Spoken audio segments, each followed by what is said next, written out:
Welcome to marriage பரிகாரம். இன்றைக்கி நம்ம நவகிரகங்களில் எந்த பரிகாரம் பண்ணோன்னா அந்த நவகிரகங்கள் திருப்தி அடையும்னு சொல்லிட்டு இந்த பதிவின் மூலம் நம்ம பார்க்கலாம்.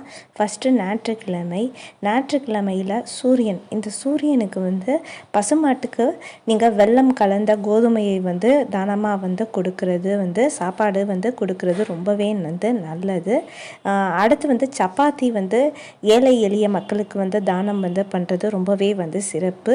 சூரியனுக்கு திருப்தி அடையும். அதே மாதிரி திங்கட்கிழமை சந்திர பகவான் திருப்தி அடையணுன்னா நீங்கள் மோர்பந்தல் நீங்கள் வச்சு எல்லாருக்கும் தானமாக கொடுக்கலாம். சந்திரனின் ஆசி உங்களுக்கு கிடைக்கும். அது மட்டும் இல்லை, ஊனமுற்றோருக்கு இல்லை மனநலம் குன்றியவர்களுக்கு ஏதாச்சும் உணவு வாங்கி கொடுக்கறது ரொம்பவே சிறப்பு.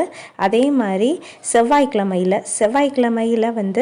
தோரம் பருப்பை தானம் கொடுக்கறது சிறப்பு. இல்லைனா நீங்கள் சாம்பார் சாதமாக ஏழை எளிய மக்களுக்கு நீங்கள் தானமாக கொடுக்கலாம்.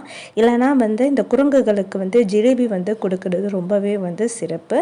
அதே மாதிரி புதன்கிழமையில் நீங்கள் படிப்பு சம்மந்தப்பட்ட விஷயங்கள் நீங்கள் ஏதாச்சும் தானமாக கொடுக்கலாம். பென், அப்புறம் நோட்டுகள், ஏழை எளிய மக்களுக்கு ஏதாச்சும் படிப்பு உதவி பண்ணுறது, இந்த மாதிரி விஷயங்கள் நீங்கள் கல்வி அறிவு, அதாவது அட்லீஸ்ட் நீங்கள் ஏதாச்சும் டியூஷன் கூட ஃப்ரீயாக எடுக்கலாம். இல்லைனா நீங்கள் ஏதாச்சும் சொல்லி கொடுப்பீங்கள மற்றவங்களுக்கு, இந்த நல்ல பாதையில் போங்க, இல்லை ஏதாச்சும் ஒன்று இதில் இந்த வழியாக போங்கன்னு சொல்லிட்டு நீங்கள் சொல்லலாம்ல, வாழ்க்கைக்கு உகந்த சில விஷயங்கள், அந்த மாதிரி நீங்கள் செய்கிறது ரொம்பவே சிறப்பு. அப்புறம் வியாழக்கிழமை குரு, அந்த வியாழக்கிழமையில் நீங்கள் லட்டு தானமாக கொடுக்கலாம். இந்த லட்டு தானமாக கொடுக்கறதன் மூலம் குரு திருப்தி அடையும். இந்த மாதிரி பண்ணலாம். சுண்டல் நீங்கள் தானமாக கொடுக்கலாம். அப்புறம் வெள்ளிக்கிழமை சுக்ரன், இந்த சுக்ரன் மொச்சப்பயிர் தானமாக கொடுக்கறதன் மூலம் சுக்ரன் திருப்தி அடையும். அதே மாதிரி பசு மாட்டுக்களுக்கு நீங்கள் சக்கரை பொங்கல் தானமாக கொடுக்கறது ரொம்பவே சிறப்பு.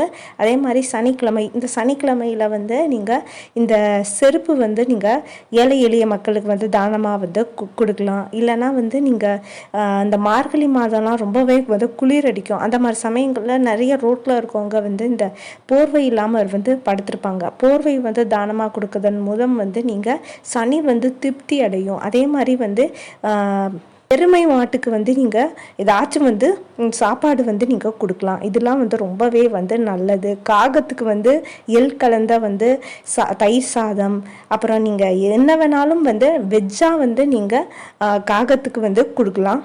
இது சனியை திருப்தி அடைய செய்யும். இந்த மாதிரி விஷயங்கள் நீங்கள் பண்ணலாம்.